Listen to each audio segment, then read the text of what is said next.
Quid est capeta? Quid est diabolus? Quid est capetão? Quem é esse cara? Por que a gente tem que se importar com ele? E inclui a minha pergunta lá, porque essa aí é de teologia. Qual que é a diferença de Eu tenho capeta... uma teoria teológica. Eu tenho uma teoria, vou repetir mais uma vez, é uma teoria minha, de que Satã e Lúcifer não são o mesmo cara. Tá, tu está reforçando que isso é uma opinião sua. Exato. Olha que bonitinho. O que as pessoas deveriam fazer na internet, né? Quando der opinião, assim, avisar que é opinião, olha, né? Eu acho que não deveriam comemorar o Halloween. É diferente de dizer, quem não comemora não pode comungar. Percebe a diferença? Então, parabéns, Neiva. Obrigado. Honestidade intelectual. Obrigado. Concordam com a minha teoria o padre José Antônio Forte e o padre Gabriel Amorf. Cara, meu catecismo sumiu, mas vai. É um sinal, hein? A bruxa tá solta. Mas qual que é o rolê aqui? Nós sabemos que existe um tentador. Esse tentador é a serpente do Gênesis, que é o dragão do Apocalipse. Ou seja, nós temos esse inimigo que aparece no começo, percorre a Bíblia e aparece no final. Certo? Esse é o tentador. Essa serpente, esse dragão é chamado de Satanás. Certo? Esse Satanás, como ele é o tentador, como ele é o divisor, também é chamado de diabo. O que é diabo? Diabolos, é aquele que divide. A palavra dia, em grego, ela passa a ideia de transversal. Transversar a diametralmente, coisa. Diâmetro. Isso. O que é o diâmetro? Dividir ao meio. Ao redor, exato. Diálogo. O logo é a palavra cortada, hein? Eu, você. O que é a diagonal, né? É o ângulo cortado. Então, a ideia do dia é sempre nesse sentido. Então, o diabolos é aquele que corta ao meio, é aquele que traz a cisânia. Ele é um inimigo.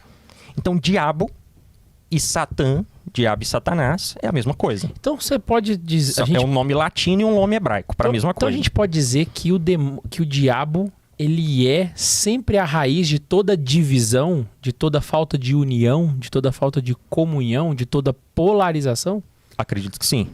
Porque pelo menos todas as vezes que aparece a divisão, a cisânia, sobretudo nos evangelhos, Cristo deixa bem claro que ela é trazida pelo diabo. Então, quando eu divido o povo entre direita e esquerda, entre trades Exatamente. E progressistas... Exatamente. Tanto é que Cristo, quando ele ele percebe que há uma divisão no grupo dos apóstolos, ele fala, porque um entre vós tem um diabo nele. Que é um espírito de divisão. Um espírito de divisão. E aí depois fala, mais pra frente fala, e o diabo entra em Judas. Então, é sempre nessa ideia mesmo. Quando tem alguém ali, não, peraí, eu acho que não tá fazendo direito. Não, eu quero fazer do meu jeito, a minha igreja, segundo os meus costumes. E podemos dizer que sim, ali vai estar Satã. Então, Satã, com esse nome hebraico, não se sabe qual era o nome dele antes disso, quando ele era um anjo. Alguns chutam que seria Samael, mas a igreja não trabalha com revelação de nome de anjo. Só 3 anjos nós sabemos os nomes, Gabriel, Miguel e Rafael. Fora isso, nenhum outro nós sabemos os nomes. Esses 3 porque estão na escritura. Não sabemos e nem podemos tentar procurá-lo. E nem podemos tentar dar nome a eles, né?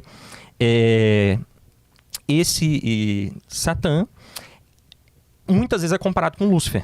Mas, em Daniel, a gente vê que existe a figura do Leviatã, da grande serpente, e do Behemoth, que é aquele hipopótamo, aquele crocodilo, aquela outra criatura.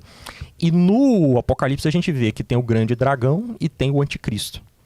São figuras separadas. Então aqui a gente já tem uma fundamentação bíblica para a gente dizer que tem figuras separadas. E o Lúcifer vai aparecer no profeta Isaías, que vai falar do portador da luz. Na verdade está até uma tradução errada, porque se é portador da luz, o nome deveria ser Luciferarius, e não Lucifer. Né? O Lucifer não é portador da luz, se for traduzir ao pé da letra. A gente considera. Mas se fala que aquele que era o portador da luz caiu. Ali está se referindo à Babilônia, porque era um dos títulos babilônicos para o rei, né? O portador da luz e tal. Então ali nós podemos interpretar que ele não está falando do capeta, ele está falando especificamente de um rei, do retiro e tal. Mas os padres da igreja viram ali a figura espiritual. E aí surge esse personagem Lúcifer, que era alguém que estava no alto e por inveja caiu. Se você notar, não bate... Pode deixar. Você quer agora? Não, pode deixar. Obrigado, Fernando. Nós temos aqui... da Márcia. Obrigado, I love you. God bless you. God bless you. Se você olhar, a gente tem meio que objetivos diferentes aqui. Uma pessoa que quer separar, que quer semear a cisânia, o orgulho, a briga, e outra pessoa que deseja ser como Deus, mas que é rebaixada. E aí vem o nome Miguel, quem é como Deus, né? Micá, quem é como Deus. E é rebaixada. Pode ser a mesma pessoa? Pode, mas o que eu percebo? Que são pecados diferentes. Enquanto o Lúcifer está muito relacionado com a inveja, o Satã está muito relacionado com o orgulho, que são pecados capitais distintos. Então isso deixaria, segundo a tradição medieval, de que cada pecado capital tem um demônio que tem doutorado naquele pecado, podemos assim dizer, né? Lúcifer ele estaria com a inveja, enquanto o Satã está com orgulho. Lúcifer era um espírito mais poderoso que tinha. Portanto, ele se tornou um espírito maligno extremamente poderoso. E com isso ele consegue governar os demônios, porque ele é poderoso. Mas Satã odiou mais. E por odiar mais, ele tem uma queda maior. E por ter uma queda maior, uma maldade maior, ele também consegue se pressionar. Então, ele forma meio que uma dupla de governo. Uhum. Que não seria só uma dupla. Porque nós surgimos com a terceira pessoa aqui que aparece. Oh my God! Que é citado pelo próprio Jesus, que é Beelzebu. Beelzebu, o príncipe dos demônios, é uma zoeira do profeta Elias. Porque antigamente tinha o deus Baal, e a gente já viu várias vezes o Elias zoando com o Baal, né? Uhum. O Baal era um deus sumério? Sumério, exatamente. Era um deus, não era um deus mau, ele era um deus só que de outro povo. Ele era uma divindade idolatra. Era tipo Thor. Era isso, tipo... que entra dentro do povo de Jerusalém e o povo começa a adorar esse cara. Uhum. E aí o Elias quer zoar. E o pessoal chamava o Baal de Baal Zetut, que significa o Senhor Baal. E aí o Elias começou a sacanear, porque nós estamos falando de uma das pessoas mais engraçadas que tem do Antigo Testamento. Não, falem mais alto, talvez o Deus saiu de férias, ou quem sabe está dormindo. Ele vira e chama ele de Baal Zebub. Ele troca uma letrinha, né, o T pelo B. Só que aí vira, o que era o Senhor Baal, vira o Baal das moscas. Zebub, das moscas. E Baal Zebub vira Beelzebu. Putz, que depois todo mundo fala que é o Senhor das Moscas, que é aquele demônio que é retratado como mosca. Durante a Idade Média vai aparecer retratado como mosca. Se valeu o joinha, vocês desistem, cara. Vocês vão embora. Se você não clicou no like nesse lá, né? Já era. Tchau, acabou. Roda a vinheta. Se o pessoal não clicou no joinha... E se o Beelzebu, ele tá relacionado... Aí fala, é por Beelzebu, o príncipe dos demônios, que ele expulsa os demônios. E aí Jesus fala, mas se Beelzebu se volta contra os demônios, então o reino dele tá dividido. Então a gente consegue ver aqui que tem mais um cara na aliança. E aí os medievais vão colocar Beelzebu como o demônio responsável da gula, né? Por que eu acho genial ver esses três juntos como as entidades governantes do inferno ali? Como se o inferno tivesse um triunvirato, igual Roma tinha antigamente, né? O que o diabo mais quer mesmo? Aí você já tá indo pra próxima pergunta? Não. É uma questão que vem antes que vai pra próxima pergunta. Ele quer ser Deus. Ah, tá. Sim, internamente. Inclusive, ele não parodia Deus em vários momentos se fazendo passar por Deus. Perfeito. Só que Deus é unitrino.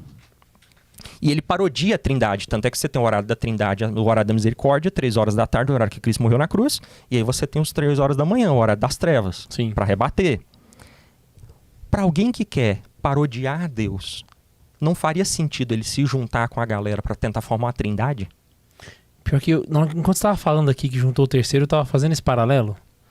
Então, assim, pra mim é muito claro isso. Ele é a Trindade da Shopee. É uma Trindade fake. Pra alguém, é uma cópia escrota de Deus, assim, de alguém que tá tentando ser igual, mas... Caraca, muito bem observado. É uma caricatura bizarra apenas. Olha, por favor, só por uma questão de lisura aqui, gente. Tudo isso que a gente falou até agora Divagação teológica. Isso aqui é divagação teológica. Então, assim, a gente tá pegando os textos que tem na escritura, Exato. tá analisando eles e tá fazendo uma proposição teológica. Exatamente. Por quê? Porque isso não é pacificado pelo magistério. Exatamente. Então, perceba, uma definição básica do demônio, o magistério não faz. Não faz. O tanto que não importa, sabe? Então, assim, isso daqui... E eu acho que daqui pra frente o episódio inteiro vai ser poucas coisas que a gente vai falar que são Exato. magisteriais. Então, É um papo teológico. considere esse episódio inteiro nessa perspectiva. Porque Exato. realmente isso aqui foi muito bom que você falou, saca? E faz muito sentido mesmo.